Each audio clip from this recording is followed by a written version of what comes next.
Hello and welcome to Leveraging AI. This is Isar Metis, your host, and I've got an amazing show for you today. This is a recording of one of our Thursday noon live shows that we do with incredible practitioners who do absolute magic with AI. In this particular case, Ashley Gross walks us through a step-by-step process, including the tools, the prompts, and every single thing that she's doing in order to build relationships with her target audience through live events. And she's going to take us through the entire process from the very beginning. That includes identifying the target audience and defining a target persona and finding them on LinkedIn and finding the stuff that they care about and topics that will be interested in and defining events and so on and so forth. It's a process that used to take a team of a few people a few weeks to put together. And Ashley's going to walk us through the entire process in a single hour. It's absolute magic. At the end of the episode, as always, I will share some big news that happened this week. And there are a lot of really big news that happened this week. So stay put. But now let's dive into how to build relationships for businesses with the right people using generative AI and shortening the process from weeks to a single hour. In the next few years, AI technology will change our world dramatically. Whether you are a business executive trying to catapult your business forward, or just somebody who refuses to be left behind and want to advance your career, this is the show for you. I'm your host, Isar Metis, a serial entrepreneur and an AI enthusiast. You'll hear invaluable practical tips from innovative business leaders, AI practitioners, and some of the brightest AI minds in our world today on how you can leverage AI in ethical ways to advance your career and grow your business.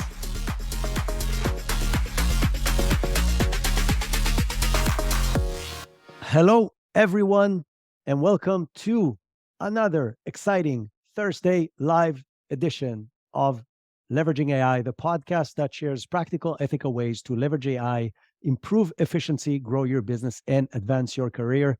I have an incredible, amazing show for you today. And the reason for that is, historically, if we could improve a process by 5% or 10%, that would be amazing. And if you could do it in 20%, that would be considered a really big thing for any company out there. But now with AI capabilities, we can really break the boundaries of everything that was standard when it comes to defining the efficiencies that we can achieve in different processes. And we can take a process that used to take weeks and sometimes months with a few people and squeeze it into an hour of a single person. Now, this sounds too good to be true, but what we're going to do in the show today is exactly that. We're going to take you through a process, and that process is actually very unique to the overall AI thing. And what I mean by that is human relationships has always been critical for the success of any business, especially a B2B business.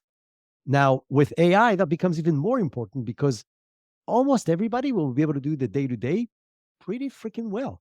So what's going to set you apart is the human relationships that you can set. The problem is that building human relationships at scale takes a lot of time.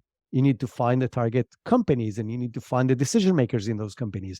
And you need to find something that they like and that they want to know about and connect with the people that are there somehow. And then potentially, if you can, design events around where these people are and the things they actually care about and find value in, so you can build relationships with those people.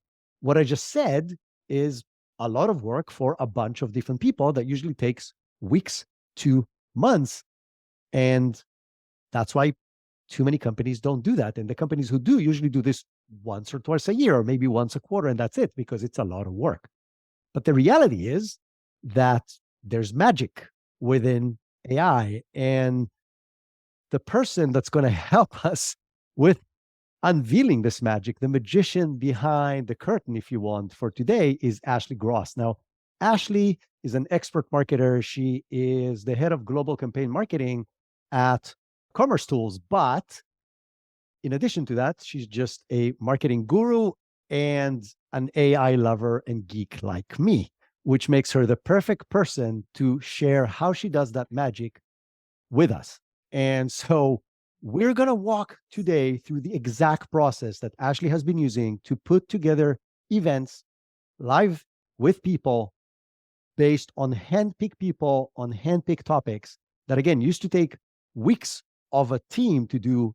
And we're going to do that with Ashley in this next hour. So I'm crazy excited about this. I'm sure everybody else is. Ashley, welcome to Leveraging AI. Thank you. I love that intro. I'm It's all you. I didn't make everything up. It's all real. So let's really start at the beginning. Sure. Which is, when did you figure out that this is even possible? Yeah. So sometime during the pandemic, I'm sure everyone can relate. We just go off of like the pandemic, and that's 2 to 3 year span. It's all kind of a blur. So it's somewhere in there. I started dabbling around with AI, and then I just started integrating it and found out that if you put AI at the center of everything that you need to do, your productivity increases, your thunking instead of thinking decreases. And I really just started running with it. And now I use AI in every single thing I do. I love experimenting with it to see what I can improve on and the functionalities. And yeah, I love it. It's a lot of fun. Awesome. So let's dive to the practical stuff. Yeah, How absolutely. do we make the magic happen? What are the steps of the process that you are taking? And what are the tools that you're using in order to make this thing work? Yep. So for this session, I'm going to be using Jasper, which is what you're looking at right now. I will spend a few minutes just kind of going through it so you can get a look and feel for what Jasper is and everything that it can do. And then I'll break down my process, if you will, and we'll dive right in. So this is Jasper. Oh, sorry. Just before we do this, for those of you who are going to listen to this after the fact in a podcast, we will try to describe as much as possible what's on the screen. It's also going to be on YouTube. So if you want to watch everything, we'll put in the show notes the link to the YouTube thing so you can watch the whole thing. But if not, you just know that you need to join us live next time so you can see everything that we're doing. Yes. And I give away my prompts. So there's no gatekeeping. We'll put those in the show notes as well. Awesome. Okay. So one of my favorite reasons that I love Jasper is because of all the flexibility it offers. So just to give you an idea of all the templates that you can use, Remix is the newer feature that I love. So it remixes any piece of content into different forms. So if you have a short blog, you can turn it into a long blog. You can turn it into a talk track for a webinar. You think it, you can do it. But there's also so many other templates. I find myself using Explain It to a Child quite frequently, being in the technology space. It's always good to rethink the way that we market materials based on our audience. The frequently asked question generator is another one of my favorites. Feature to benefit provides just the value propositions, which is super helpful when you're talking to C-level executives. Just to give you a glimpse into why I love Jasper, this is it. But for today, we're just going to be using the chat feature of this just for practicality reasons and try to just simplify this into one template. So I'm briefly going to go over my fake company and my fake product that I created just for this demonstration. And then I'm going to show you how to season your AI prompt. If you don't know what seasoning means, it just means how to I would say more so providing context to your AI so that you really set the tone for what you're expecting. From there, I'm going to take you through a workflow for creating target personas, creating a list of potential contacts to reach out to, tailoring messaging for those personas based on their individual KPIs, challenges, and then ending with an event planning session where I add in LinkedIn profiles and have the AI create an event based on shared similar interests and hobbies and shared geographical locations. As I mentioned, pure magic. Let's dive in. Awesome. Okay, so I am going to go over here to my hypothetical situation and copy this in. So my company is called InnoTech Solutions. And they create a smart link, which basically takes all of your smart devices that exist in your home or your business, and they put it on one connectivity so that you have a one powerhouse that controls everything, all of your apps. So all I'm doing is feeding the AI, my company and my brand. And then if I want to enhance the prompt, I'm just going to say, this is my company and my product. Do you understand? I like to start with this because it's super simple. You're just asking it to repeat back to you what you just put in. So it says, yes, I understand. You're the owner of InnoTech Solutions and you're introducing your new product, SmartLink. Great. It understands what I'm doing. So then what I'm going to do next. I want to pause you just for 1 second. Yes. That's a very important point that I want to generalize for anybody who's doing anything with AI on any platform, by the way, ChatGPT, Claude, Jasper, any other. It's a step that a lot of people miss. And what Yes. I even go a step beyond that, I'm like, ask me any additional questions on information you want to know in order to achieve your task. That's usually my first step of a bigger process. And then it asks me questions. And it's usually great questions that of stuff that I forgot to mention. And then I just answer them just like I would answer a questionnaire. I'm like, okay, here's your first question. Here's my answer. Here's your first. And then you really set up the AI for success in what you want to do by giving it the information it feels it needs extra. So this is a very important step in any big thing you want to do with AI. Thank you. That's a great point. I like to take it a step further because not all of my ideas are great ideas. I know I was referred to as a magician, but sometimes I am also guilty of thunking. So just because I personally came up with this company name and product, I'm going to go ahead and ask it a different prompt. I'm going to say, explain this product to me like I'm a child. This is basically going to rehearse if this product makes sense and if we're talking about it in the right context. So again, I'm contextualizing the AI to contextualize my product back to me. This is really long, so I'm not going to go through and read it line by line, but basically it says it's a magical device that connects all your smart gadgets and makes them work together like best friends. Love that. Just imagine your phone, tablet, TV, and even your cool smartwatch all talking to each other and helping you in amazing ways. That's exactly what I wanted to do. So now I understand that it understands what I'm trying to do. So moving on from that, we have seasoned it. You can continue to season it if you want. Another reason I like Jasper is if you want it to improve your content for you, all you do is thumbs up it or thumbs down it or just try it again. That's it. I know with ChatGPT and a couple other ones, not to knock other AIs, but it takes a little bit more work seasoning them. I think that this is a better tool for marketers and sales in general, just because of the ease of use. So two things about that. One, first of all, we drop the link to Jasper in the chat if you want to go and find it. And we're going to put it in the show notes for those who are listening to the podcast afterwards. But in addition, you heard a lot probably about training a large language model. And really, this is a very simple user interface to train the model. It tells you, oh, you did a good job, or no, you didn't do a good job, which gives it feedback, which tells it, yes, this is going in the right direction. Now think about doing this within the context of a business where you have 5, 10, 20 people using this daily. Very quickly, the model understands what the company tone is, what it's trying to do, what's good or bad, and then it just becomes better and better over time, which makes the total outcome even more efficient. Exactly. So it has my company, it has my product, it understands what I'm trying to do, it understands how to market it. Now I need to know who my target personas are for this product. So the prompt I'm feeding it is act as a marketer, determine the target audience for the upcoming release of the SmartLink product you are promoting. Start by identifying the genres, themes, and unique selling propositions of the product. Research the demographics, find out who would most be interested based on age, gender, location, education, and income, and then consider the media channels. I always try to provide context into every single prompt. I don't just stop with seasoning. Because if it knows the role that it's supposed to take, then I can better personalize what I'm trying to teach it. It provided me a marketing strategy, media channels, and demographics, as well as target audience. So for the purpose of not reading back to you guys what you can see on the screen, I'm just going to briefly go over this. So the unique selling propositions are the seamless integration, the intuitive control, the smart automation, and the customizable experiences. I would agree. The target audience, tech-savvy millennials and young professionals. I would also agree. The demographics, I'm also going to agree with. And then the location, urban dwellers, tech hubs, and metropolitan areas.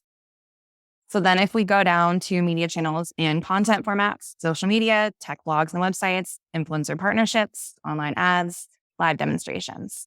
The marketing strategy, I didn't necessarily ask it for, but I still like it. But the bottom line was I got my target personas.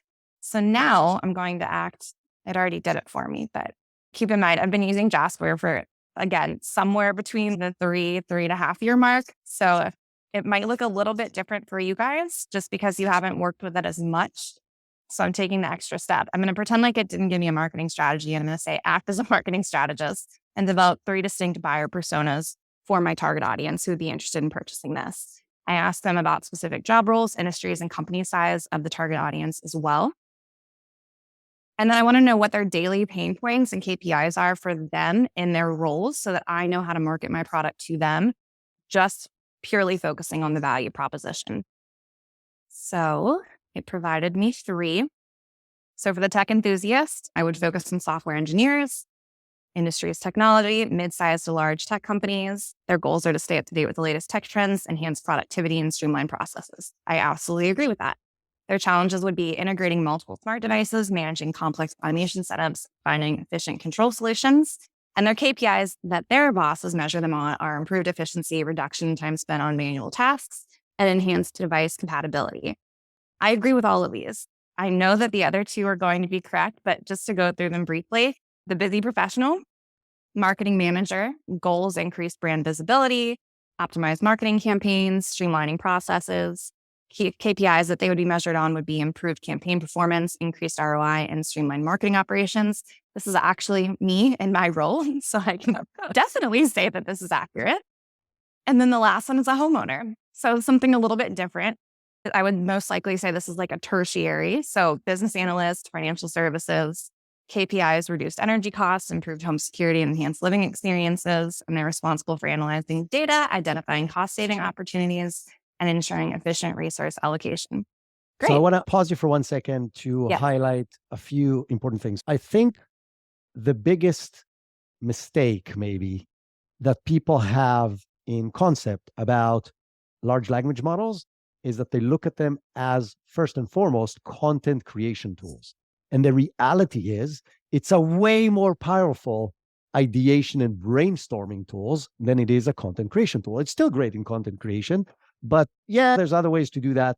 But the real amazing value is stuff like this. So brainstorming what we just got in seconds will take a team of people from a marketing team, sometimes 3, 4, 5, 6 meetings of an hour until they agree on everything they consider everything, until they do the research and so on. And now we got it in a few seconds. Now, is it perfect? Maybe not, but this could be the starting point of a brainstorming session that now we maybe last just one meeting, because you ask it instead of for 3 options, you ask it for 7. You brainstorm the 7, you pick up the top 3, and you're ready to go. So now that we have that, what's the next step? Yeah, absolutely. Okay. So the next step is we're going to create a list of just any list of numberize of potential prospects to reach out to. So I'm going to copy in my next prompt and put it into Jasper. Okay. So this prompt says, act as a social media manager. Your task is to identify and generate a list of 100 to 150 LinkedIn users who fall into the following 3 buyer personas. And it says decision makers, so executives, because I'm going to plan an event. So I want the decision makers to be at this event. I'm actually going to take out LinkedIn and just say users in general. Perfect. And right now it is generating companies, LinkedIn profiles. See, I even took it out. It's good. It's gotten so good that it can predict what I'm going to do next. So it provides it to me without me asking for it, which is equal parts exciting and terrifying. So it gave me the C-level executives, their target job titles, their LinkedIn profiles. They did not link them in here because I have not yet asked for it. And then the stakeholders. So now I'm actually going to go in and add the rest of the decision makers and go back to that same prompt. So I specifically did this so that I didn't overwhelm it. Sometimes when you ask it for too many things, it hallucinates. So now you can see it's the same prompt, but instead of asking for just decision makers, I added business owners in and then product users. And I left product blank because if they're using SmartLink, I don't care how they're using it as long as they're using it. So I'm not limiting the creativity of this. So again, while this is loading, I'm going to talk a little bit about the process here, because the process is really important when it comes to using LLMs for these kind of processes. First, what is that it's a very detailed, sought after process, meaning these prompts that now looks as if Ashley's just copying and pasting. Oh, this is cool. This is a process that took her a while to develop, and she's graceful enough to share with us. But in addition, from a process perspective, you have to have a clear, very detailed process that you can follow again and again to do different things that tells the AI exactly what you want. And as you see what it returns, you can make yours better and better. 2 things about that. One is experiment, try stuff, see what you get. Once you get something that is great, save it. Like create a prompt library somewhere that is shared across the company. I use a tool called Magical, which is a Chrome extension that allows you to create short snippets that becomes into these full paragraphs that can be shared across the organization. And so now if anybody wants in the organization to follow what Ashley's doing, okay, prompt number one to find the right target audience. And you click a button and it populates it, and everybody will get the same great results that Ashley's getting. So that's a side tactical step on how this can work within a larger organization versus just us doing it right now in front of you. Sorry to stop you, but No, it's important things. Go don't ahead. be sorry. And yes, so that's why I have two browsers over here. So I actually already did this. You can save it once you like something. This is saved on Jasper for as long as I want it to be. So I don't have to go back. It saves the prompts that I work with. So it's just, they're in my favorites now, which is really nice. So this is the output that I got. Here's the list of the LinkedIn users. This is a fake company and a fake product. So in this situation, they are not real, but I'm about to show you what a real scenario would look like. But it gives me the name, the title, the company, the overview, and then their LinkedIn profiles if these people existed for my non-fake products.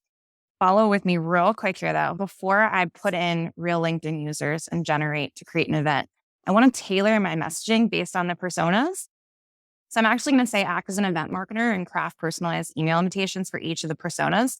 Why I'm doing this is because I want personalized outreach based on what their KPIs, interests, and challenges are. I'm also going to say consider the tone and style of the email as well as the value proposition and the specific benefit that will resonate with each persona. Finally, include a call to action and make it easy and straightforward for them to register for this event. So I'm setting the tone again for this event that I'm preparing for that I don't even know what it's going to be or where it's going to be yet.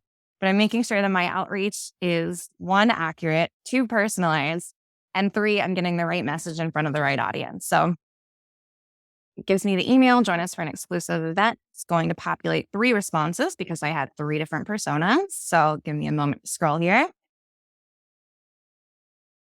This looks great to me, leaves in the blanks. So this one, persona 1, this is going to be, let's go back to the personas. What was my first persona? So again, while we're waiting Enthusiast. for this, I'll explain what's happening to the people who are just listening. I take credit for this. Ashley plus Jasper just created an email that she'll be able to pop into any kind of email platform that she has that is personalized on 2 different verticals. One is the type of persona, and the other is the kind of company and event that she's going to create. So when she sends it out, it's not like a vanilla email, but it looks like she wrote it specifically for that individual. Yep. So our persona 1 was tech enthusiasts. So I won't read the whole email, but basically the way that they are marketing to the tech enthusiasts are as a highly esteemed job title is blank, responsible for making pivotal decisions regarding the purchase and implementation of product would be SmartLink. Your presence at this event is crucial. Here's what you can expect. Again, we're talking to buyer persona 1, which was tech enthusiasts. So gain valuable insights from renowned industry experts. Absolutely, they'll want to go to that. Interactive panel discussions, participating in discussions with fellow decision makers, exchanging ideas and perspectives on pressing industry challenges. That definitely sounds like tech enthusiasts. And then networking opportunities. Absolutely, I would agree. This is an email I had sent. And it goes through the other 2 as well. So this is the marketing professional, inspiring success stories, expert workshops, again, networking. I'm a marketer. I definitely have gone to workshops before for those reasons. And then the third one was homeowners. Homeowner. Yep. Yes. So product demos. Homeowners love product demos. Interactive workshops, then networking opportunities. So yeah, I would say that they nailed the personas and the personalized outreach emails. So now that I have my personas and I know how I'm going to talk to them and how I'm going to get them there, I'm going to research the event. So I'm actually going to take this prompt and I'll explain what it says. So I know just a little bit of context. I don't know where the event's going to be. I don't know exactly what it's going to cover. And I don't know who is going to be invited. So I'm starting completely at a 0. I've never timed myself trying to plan an event, but I'm going to go ahead and go out on a limb and say it takes anywhere from 2.5 to 3 weeks, sometimes a month, especially if I want 100 to 150 decision makers, C-levels there, closer to a month. And I just want to provide you with that context so that you can see how quickly this is done in live time. So the prompt that I fed it is act as an event planner. You've been tasked with organizing an event for, and I'm going to input names, review their LinkedIn profiles. This is where you copy in the LinkedIn profiles and identify 3 hobbies or interests that they all share. For each of those 3 hobbies or interests, provide specific examples of similar activities that they have mentioned. So I'm asking the AI to go through their LinkedIn profiles, find a similar geographical location. So before this event even kickstarts, it's in a central location to all these attendees. I'm asking it to find hobbies and interests and commonalities between them so that I know what to revolve my event around. This is taking all the work out of it for me. So that's what I mentioned, act as a location scout. And now I'm going to copy in the LinkedIn profiles. I cannot see who all is attending, but I did randomly pick a few LinkedIn profiles of attendees. So we're going to see how accurate this is. And if you're one of the names that are listed, please feel free to let me know. Okay. So You may actually launch this business eventually. Right. So I copy the LinkedIn profiles. I don't technically need to do it again, but I do want to emphasize. So I asked it to act as an event planner up here and copied in the LinkedIn profiles, but then also I said review their LinkedIn profiles. So I am going to copy it in twice, again, just to be very transparent with what I'm expecting it to do. And then here is what it generated. So if you were on this call, Mallory Phillips, Thomas McDonald, Deborah Murphy, Andrew Anderson, and Larissa Marketeer, these are the random names that I picked to be a part of this. So here are the activities. Again, feel free to let me know if these are inaccurate or accurate. I would love to know, and I can regenerate them if they're not. Here we go. Photography, outdoor adventure, gourmet cuisine, location scouting, a coastal retreat with advantages and disadvantages, urban metropolis, again, advantage and disadvantage, and then countryside retreat.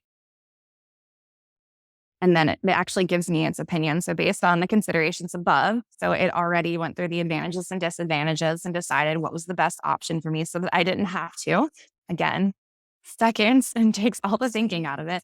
It picked urban metropolis, the advantages of easy accessibility, abundant accommodations, and a diverse range of attractions.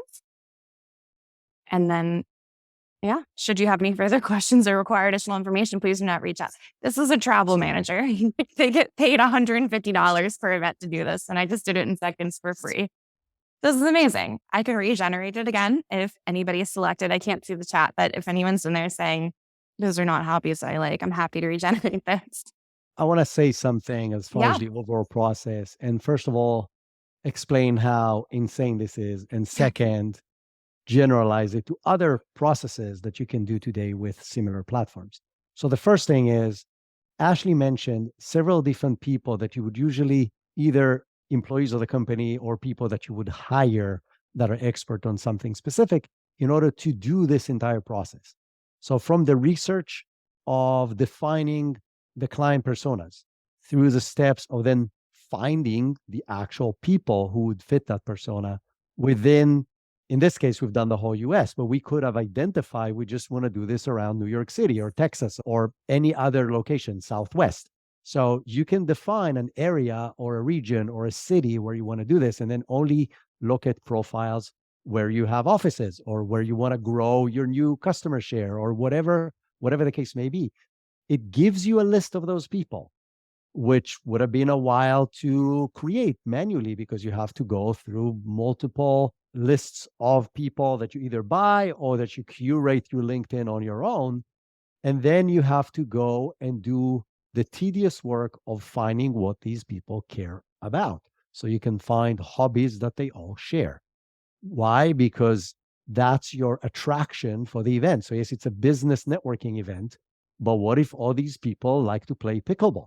And you can bring one of the top 10 people in pickleball in the world to take about how is pickleball connected to the way they're successful in business.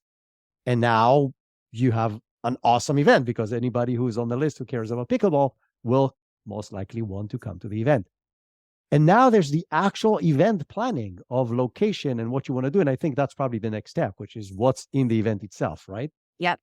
So schedule a conference in a common geographical location, which I'd already found, and create an event with a budget, experience, and schedule. I'm going to show you its full potential. So I'm actually not going to limit it with budget, but this is really nice when you're on a tight budget like we all are all the time. I'm going to actually give it a bigger budget just for fun, just to see what all it comes up with. And then I'm going to say the metropolis area because that's what it recommended. That's all I'm going to do. So this prompt is act as an event planner, plan a professional development conference for people in the, I'm going to say technology industry. with a budget of $150,000 in a metropolis area, which aims to attract high profile and emerging entrepreneurs. I'm saying start researching the most suitable venues with adequate space and amenities. Create a list of potential keynote speakers, panel members, and breakout session facilitators. Your event should include thought provoking discussions, interactive group activities, and hands on product demonstrations. You can plug in your product here, or you can just leave it in parentheses if you're going to use it in a chat function like this, because it will remember it. I also asked it to create a detailed schedule for the event, including exact timings and locations to keep the event running smoothly. This is going to be a hefty output, but this is it. This is the end game. So I like that it starts out with an email too. Save the date, professional development. Here, I'll just let it finish thinking. Okay.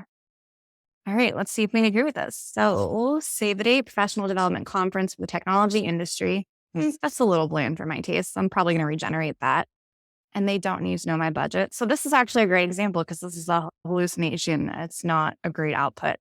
I expected a little bit more from the top here, but before I regenerate it, I'm going to go through and see what we can expect. Engaging keynote speakers. Yeah, I asked it to do that. Interactive panel discussions, hands-on. All right. So this is not what I want. I'm going to say irrelevant. I'm going to submit, and I'm going to try it again. Now, I want to take this to, again, the generalization of some of this stuff. You can do most of this, not all of this, on any other large language model. You can do this on Claude 2. You can do this on ChatGPT, Bard, whatever you want. On ChatGPT, a little trick that a lot of people don't know unless they've been listening to this podcast for a while. There is a very big difference in ChatGPT and in any model, whether you ask the question again, meaning you just try to correct it and run it again, versus if you regenerate the same response. And the way to do this in ChatGPT, there's a little pencil button next to the next to the prompt that you write. And the difference is if you continue the conversation, it remembers the wrong answer that it gave you. And it's going to take that into consideration when it's doing the next thing. If you go back and use the little edit button, the little pencil thing, and change the prompt and then ask it to go ahead and generate it, it forgets the wrong answer, which you wanted to forget. And so the only big difference between doing this in Jasper, other than some of the stuff that Ashley mentioned, is that here the thumb down vote tells it in the long run that this is not what we want to get when we're trying to plan an event. That ChatGPT will not remember because you're starting a brand new chat. So that's the only difference. But everything else you can really do with a very detailed prompt like this one, with a very clear process leading into this, like the one Ashley's sharing. You can do that on any other platform. Thank you. That was a good call out. So in addition to that, since I didn't like the input, I thumbs down it. That's not right. I disliked it. I had to talk that through. Sorry. But I also don't like the next one that it generated as well. They're getting better, but just for kind of a frame of reference on Jasper, you can click speed or quality. I've been clicking speed this whole entire time, which basically means it will just generate outputs faster, but the quality might not be as good. So I changed it to quality now. I also clicked enhanced prompt. So this immediately forces it to give itself context so that you don't have to. Again, I didn't like the prompt 2 times now. I don't want to give it more context. I want it to help itself and learn. So let's see if we get a better one now. Here we go. Okay. Metropolitan areas, just as a reminder, is the geographical location that we decided on. So it gave me McCormick Place, which is in Chicago, Hilton, which is in Canada, and then another convention center in California. Okay, great. I like that it gives me like a little bit of history too. Once it stops generating, you'll be able to see it. But here we go. And this is typically why I stick with the speed and not quality. I'm more of like an instant gratification type of AI user. Aren't we all these days? And you'll notice this has Ashley's brand voice. Something else while we're waiting on this is you can pick which brand voice you use. So if I want it to sound like me, I actually copied in my LinkedIn profile and it analyzed my voice and tone for all of my posts. And that's my brand voice. So it's not going to sound like an AI machine. It's going to sound like me. And to pause you on that for a second, that's something I'm doing and my team is doing on ChatGPT and Claude 2 as well. And the way we do this, we literally created a long prompt that tells us how we write, what we like with a few examples. We save it as a segment of a prompt in Magical that we use every time before we generate anything. So now I have Isar personal and I have Isar business, and I can use them whenever I want to use them when I don't want to sound like plain vanilla ChatGPT, but I want to sound more like Isar with my experience and my little wittiness and etc. And it will sound a lot more like me and a lot less like an AI. And you can do this here. Absolutely. It's built into the system. Jasper is amazing that way, both in means of personal branding as well as a corporate brand that it will keep in line with. But you can do similar things with a little more work on any large language model out there. I don't know about you, but there's like certain words that just make me cringe, like synchronous and synchrony and the other like overused words. So I even take it a step further and tell it not to use those words and replace it because I'm I the wouldn't same say with that. I'm the same with like fancy, really formal thank yous at the end of emails and stuff. Yeah. I'm like, I'm the cheers kind of guy versus the with best amazing regards with respectfully. I will never say something like that. So I tell it not to use these things and then it never does. Yep. Okay. So here are the three options. And it gave me like a little bit of history. I'm personally going to choose the McCormick, please. And something else that you'll notice. So if you go all the way down to the bottom of this, it's got references. So that's nice. So if you don't trust it, I know sometimes people are a little bit weary, as they should be, about the fact checking. You can always ask it for references if it doesn't provide them for you. I'm going to say, and I'm just going to do this in live time so you can see what terrible prompt I put in and how it enhances it easily. So I'm going to say I like option one, plan a panel discussion for this convention and provide the topics and a budget. Nope. And a meal plan for 100 attendees on a budget of $150,000. I will also mention I misspell so many things on here, and God bless Jasper because it doesn't matter. Like it knows what I'm trying to say. And I don't even think you can like expect that from people. Okay.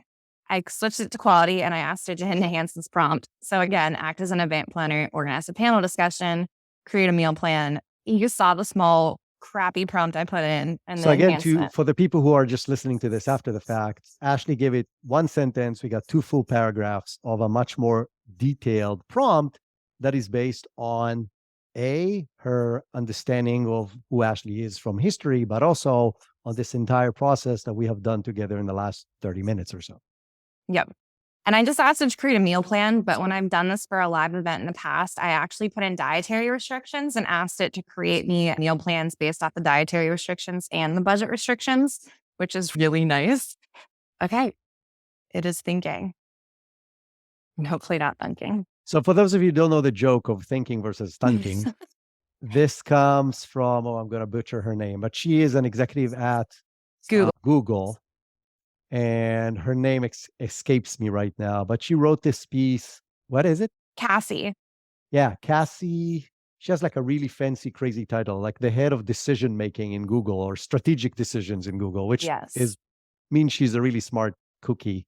And she's really an amazing person and she's really smart.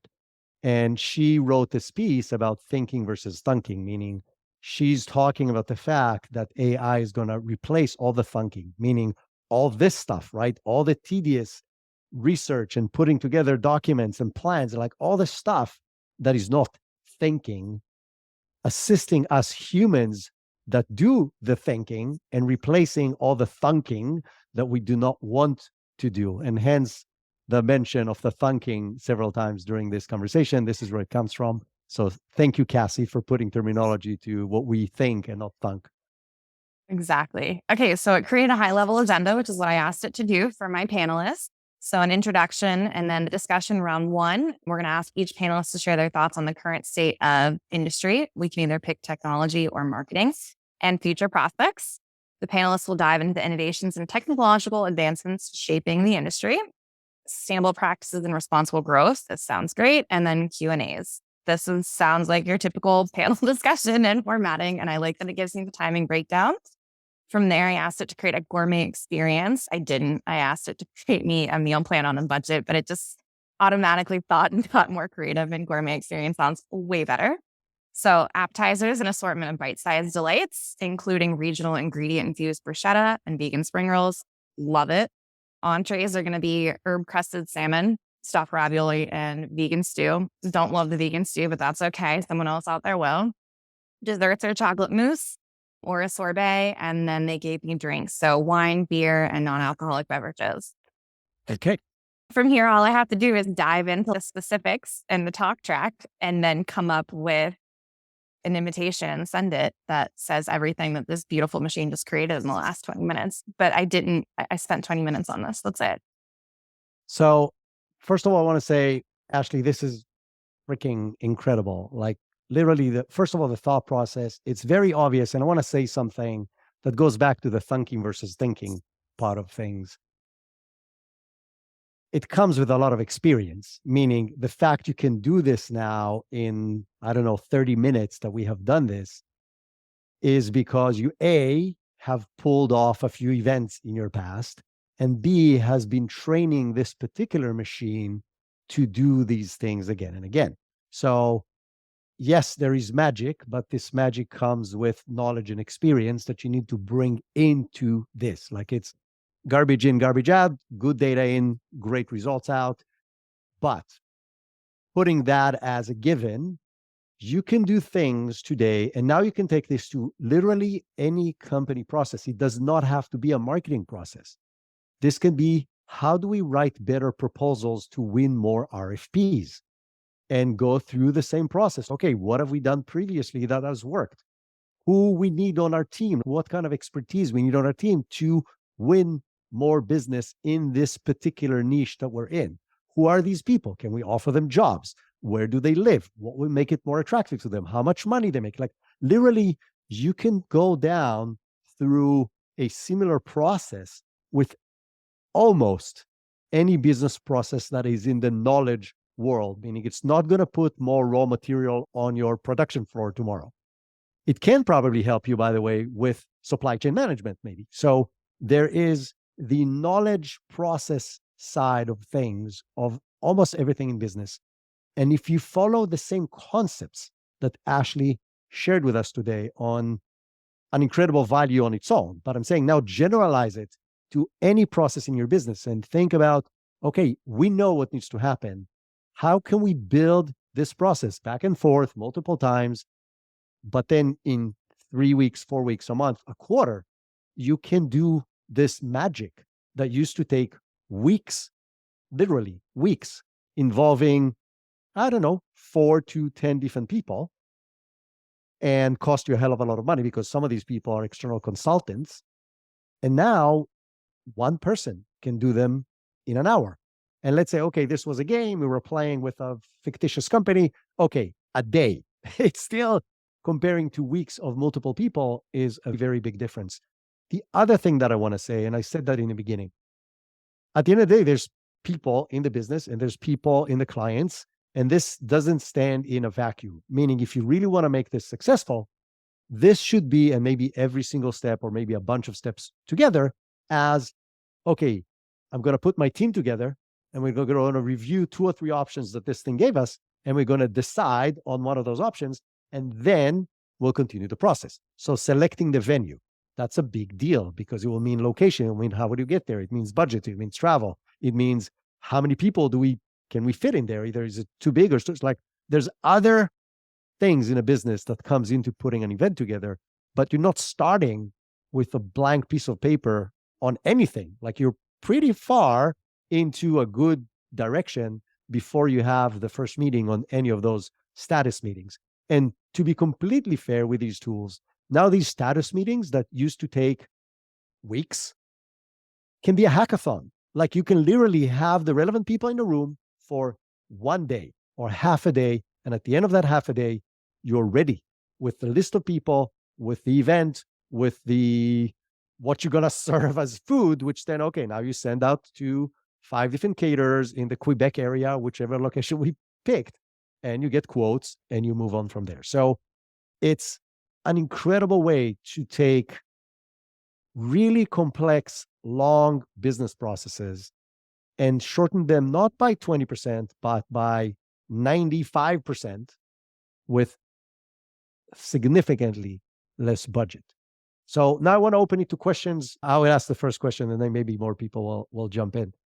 How long did it take you to get from, and you said years of using Jasper, but this particular process of finding personas and finding the people on LinkedIn and then creating this, how long did this take before you hone it in to the, I don't know if it's perfection, but the very good state it is in right now?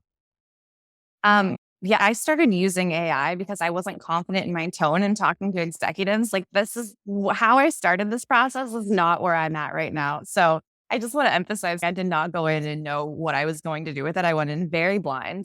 I would say all together, it took me one time of trying it to really like understand and then build on that. I always started with just verifying in my company, we have our buyer personas. So I would ask it and test it, and then I would compare it to what we have.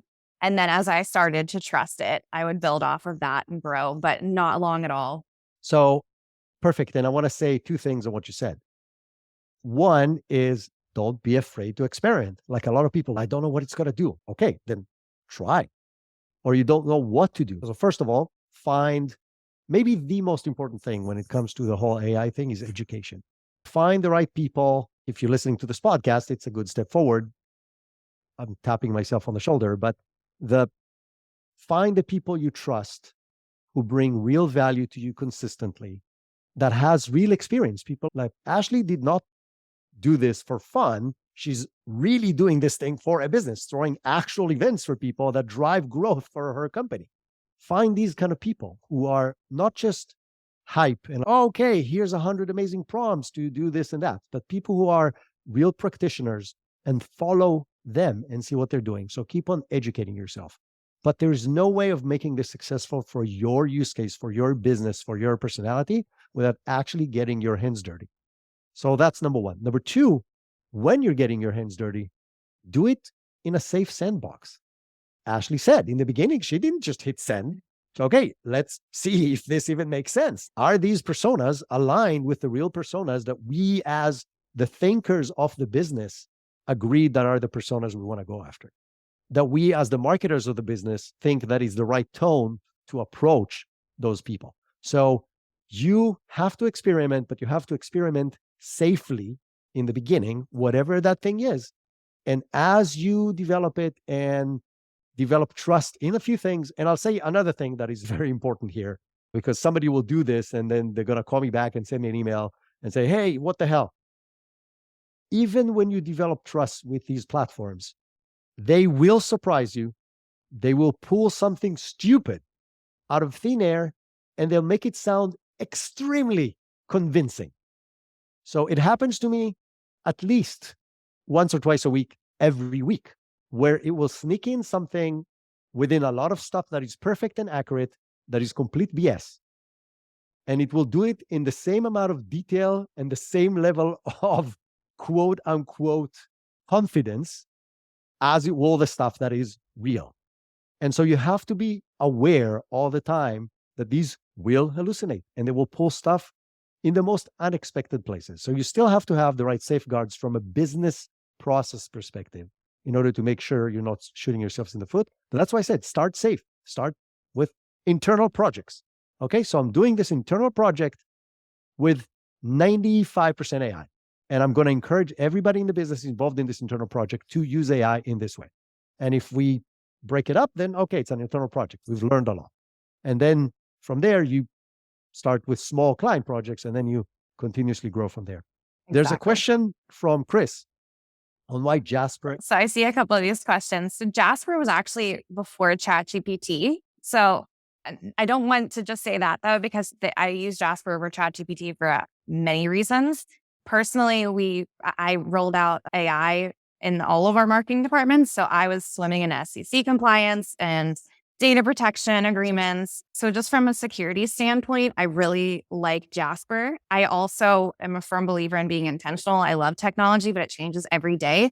So I really grilled their head of product on what their product roadmap looked like and what they were going to do. Because if I'm going to encourage everyone to use AI and I'm going to use it in my day to day, I want to know that it's not just here for the short term. I want to know that I'm going to be able to make this last, and the longevity of it and sustainability of it was really important to me. So that was a really long way of saying why I chose Jasper over ChatGPT, and I hope that was helpful. And I'll add on top of that, in the long run, and even now, there are two completely separate paths to all of this. One is the general large language models, which are, by the way, the underlying engine for most of the stuff you're going to use. So very few companies can develop their own models because it's insanely expensive.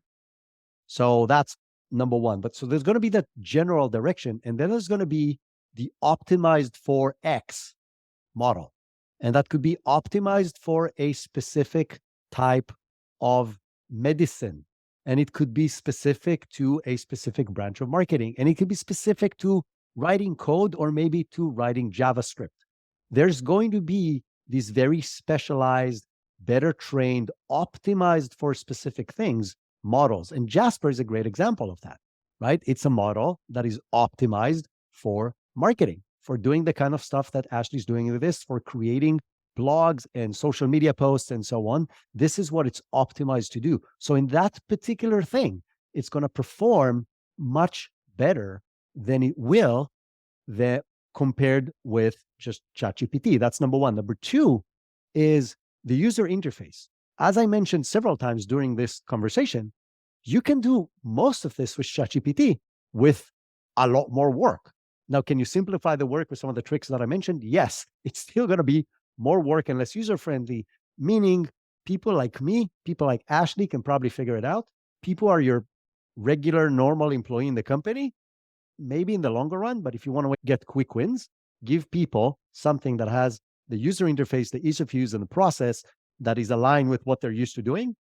It's going to make their life a lot easier, and your adoption success is going to be much better. Joseph, you had something to add or to ask. Please go ahead. Joseph, actually, I just want to ask you, in the beginning, do you have a framework or a formula that helps you get started? How was it like? Chaos, because it wasn't mainstream yet. No, I did not have a framework when I got started because it was not very popular and there was not a lot of people using it, and it was a little bit more taboo than it is now. I would highly recommend using frameworks now. There's prompts everywhere. Jasper gives theirs away for free as well. They also have a free, just a basic level training, and I'm sure other AI models do as well. So if I had frameworks, I absolutely would have used them and taken advantage of them. But yeah, I did not. I will add one more thing to that, and then we're running out of time. So one thing, and I said that before, is education. Like, you have to educate yourself and your team. And if it's a business, the best way to do that is to build a console, like a number of people who are in charge of AI across the business, who are consistently listening, watching, learning, and building an education plan for the rest of the people across the company on the different aspects of the company. So there's going to be different training for people in marketing than there's going to be in finance versus operations versus DevOps, right? Depending on which company you're in. But keeping the knowledge coming in and training the people consistently, because this thing is moving not just fast, but faster every single week. And so keeping on track with the latest technology and the capabilities is very important. The flip side of that, and I will say that because Ashley mentioned that, and that's critically important and very smart, which is there are probably hundreds of new AI-based tools coming out every single day. And some of them are really cool, and some of them can solve really interesting problems. At the end of the day, it's a business, and there is business strategy, and there is risk assessment, and there's implementation across teams and processes. And that has to come first. If you just allow your employees to go wild and say, yeah, go find crazy tools and use them, that's chaos. That's real chaos, not the chaos that Ashley was talking about, Ashley chaos. That's business chaos, which leads to really bad results. If on the flip side, you're saying, we're going to define business goals. We're going to assign these goals to a committee, to a group of people that are going to be in charge of finding AI tools. And these people will think like Ashley, meaning, is this tool, is this new startup that has this really cool tool going to be around 2 years from now, because we're going to invest 4 months in deploying this across the company. And then 2 months later, they're out of business. We have a freaking problem. So in a business context, you have to think business strategy, operations, implementation, education, customer service, like all these things that come into a business before you jump into any new cool thing, while you're evaluating every new cool thing. Because even if this company is going to fail in doing this, somebody bigger, more stable, with the right roadmap will take it because it's a great idea. And then maybe you want to use that tool. Yes. I want to go ahead, Ashley. No, I was just going to say, if I may leave you with one piece of advice, it would be to be intentional. I think that's a great place to land on it. And if you are in a leadership role at a company and you are trying to roll this out, trust comes from the top. So you have to be doing the same work that you're asking your employees to do. So just wanted to leave you with that. I think it's really important to mention. Ashley, one last thing before I thank you again. If people want to follow you, find you, know more about you, about your company, how do they do that? Yes, it's just Ashley A. Gross on LinkedIn. Please feel free to follow me. I love AI. I will nerd out and talk to you about it all day long. I will. I promise you I will. So thanks everybody for joining us live. So the 20 people plus we had here on the call, plus the I don't know how many people on LinkedIn Live. I really appreciate you spending the time with us. I hope you found this valuable. We're going to try to do this, and this has been successful so far, every other week on Thursday at noon. This seems to be a good time, and a lot of people are joining every time we do this. And we're going to keep on bringing people as brilliant as Ashley. And so thank everybody for joining us from wherever you are in the world. And Ashley, thank you again for A, what you're doing, B, for sharing everything that you're doing. It's not a given. I don't take this for granted. I really appreciate you and appreciate you taking the time and sharing this with us. Thank you. Wow. Right? Incredible. Really, really incredible. Once you start thinking outside the box and you're trying to look for the places where generative AI can really do incredible things for us as far as improving processes, you're not getting a 10% efficiency gains. You're getting 10,000% efficiency gains, as Ashley just shared with us. And I really hope that you'll be able to generalize either with the comments that I provided or on your own to other areas of your business where you can do the same thing.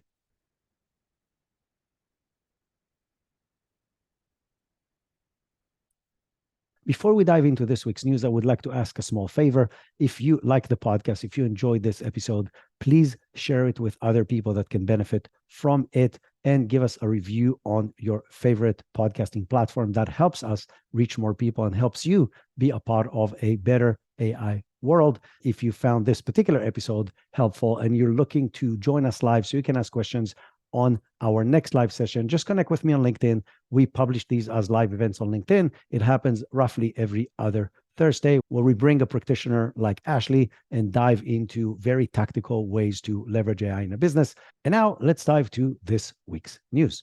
There have been some huge announcements this week, and we'll start with two that come from Microsoft. Microsoft announced two different things. One is that their Copilot 365 program is going to become available to anybody who is going to purchase it starting November 1st. So it's literally just around the corner. This is obviously huge because it means that you can have AI at your fingertips at more or less every single thing every employee does in your business. Now, are businesses ready for that?